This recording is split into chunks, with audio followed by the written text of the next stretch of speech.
Hey, what up everybody, this is Stevie Breach coming to you. This was a continuation of my idea to start watching WCW all over again. Thanks to the WWE Network, them uploading the first few years of WCW Nitro, and then also going back and using the WCW pay-per-views that were uploaded back in February. Using the on-demand segments, you can go through and watch WCW in time. The one thing that I've noticed though is that they still pimp out the Saturday night show, the 6:05 Saturday TBS show.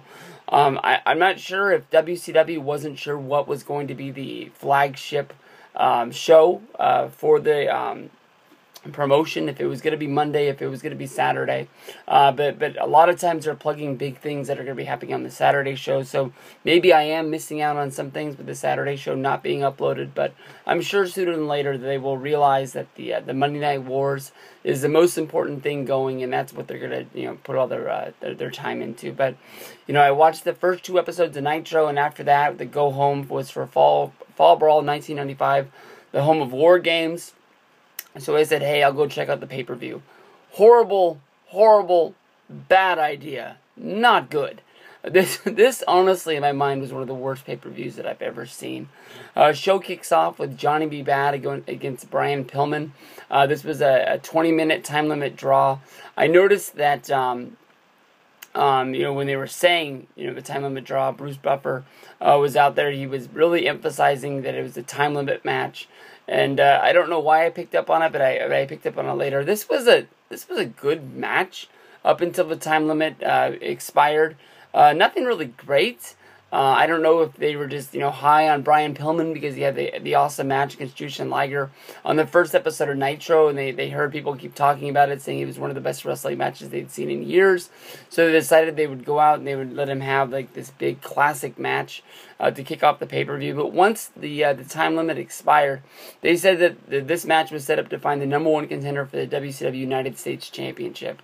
So the match must continue. It goes into sudden death. I swear to you, this match went for another 20 minutes. This match was forever.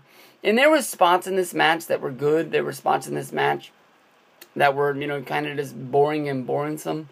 I mean, they fought in the ring. They fought out of the ring. They, jumped on each other, from out in the ring to outside of the ring with flying cross bodies and things like that. But nothing was really spectacular. Nothing, really set out for me to say, I want to watch Johnny B. Bad and Brian Pillman wrestle for 40 minutes. And I'm not taking anything away from them.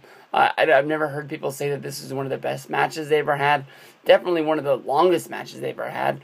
I liked Johnny B. Bad when he was in WCW. I know that he went to WWF with Mark Merrow. He was sort of labeled as this guy that got the first, contract from Vince McMahon that was guaranteed.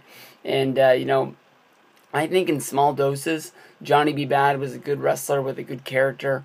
And Mark Merrow, evolved into this sable-hating, woman man. If he just would have stayed as the I don't know what his gimmick was when he came in as Mark Merrow. But the jungle man with the hot babe. Who knows what it would have went to, but it ended up, being that Sable evolved and being a bigger star than he was, and he took the back seat. And some people say that Johnny B. Bad, as Mark Merrow, getting pinned by Sable on WWE TV was the death of his own career. I'm sure that he's living a good life. I see him on Twitter. I see him on Facebook doing a lot of motivational speaking and things like that. And it is what it is. But this match sucked. And it just was way too long. Followed this up with Craig Pittman, who was a sergeant in the Marine Corps, going up against Cobra.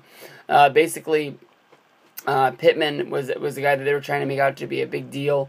He came, I guess you can say, parachuting from the ring down to the ring, and then from there he attacked Cobra from behind, making him submit to the Code Red. First match of the night goes about 40 minutes. Second night ends in under a minute. So I don't know. DDP beat the Renegade. The Renegade, of course, was the fake Ultimate Warrior. He did beat, I think he beat Arn Anderson for the television title. I think WCW was recognizing that the Renegade had huge success when it first came in because people were really hoping to see the Ultimate Warrior. I can remember the pay-per-view as the go-home show.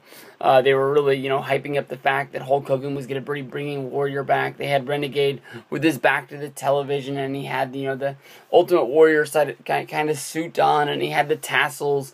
He had everything that Ultimate Warrior had, except for not being Ultimate Warrior. And I think he lived out that for a good little while.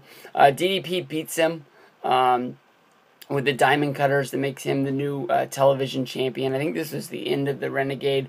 I've heard how the story ends, basically how the guy never really lived up to the hype that he thought he had. He committed suicide and blames the wrestling business for that. But I don't blame them.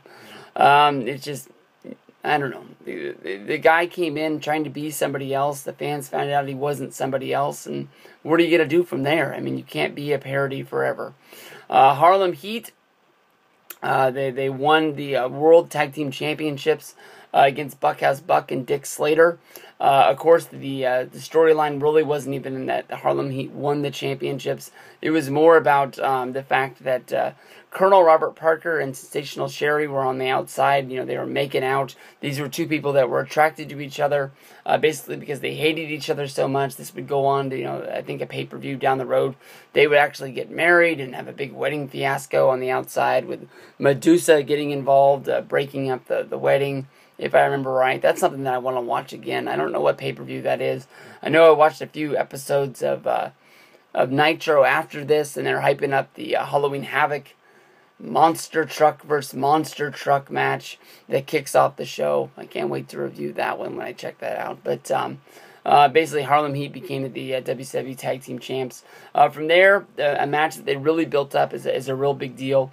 Arn Anderson going up against Ric Flair. I believe this was the first time they'd ever done this gimmick, and they tried to show off how big this match was by basically a lot of the mid-card to lower-card wrestlers actually came down to the ringside, and they showed them in seats, around ringside, showing off the fact that a lot of people really cared about this match and knew that it was going to be something special. Rick and Arn wrestled for about 20 minutes and in a really good match. Everybody countered everything. Everybody threw at each other. You got to think of, when you think of Ric Flair, you think of Arn Anderson. When you think of Arn Anderson, you think of Ric Flair. Later on in the match, Brian Pillman, who wrestled in that match at the beginning of the show, jumped up to ringside. He punched Ric Flair. Ric Flair punched him back, and then Brian Pillman kicked Ric Flair in the head, which set up Arn Anderson, giving Ric Flair a DDT, making, I guess, him the owner of the Horsemen, and covering him up for a pin. From there would go on to be a storyline of Ric Flair trying to get a partner in order to have a match against Arn Anderson and Brian Pillman, and nobody wanting to tag with Flair, a new babyface for WCW, because of the fact that, as a heel, he had wronged everybody. He had wronged Luger, kicking him out of the Horsemen. He had wronged he had wronged Sting, almost paralyzing him, and that's where that would go from there. But then we go to the War Games match. It's supposed to be one of the highlighted matches of WCW for the whole year. And they built one of the best War Games teams that they have ever built. Hulk Hogan, Randy Savage, Lex Luger, and Sting. Easily 4 of the top 10 names in wrestling for 1995.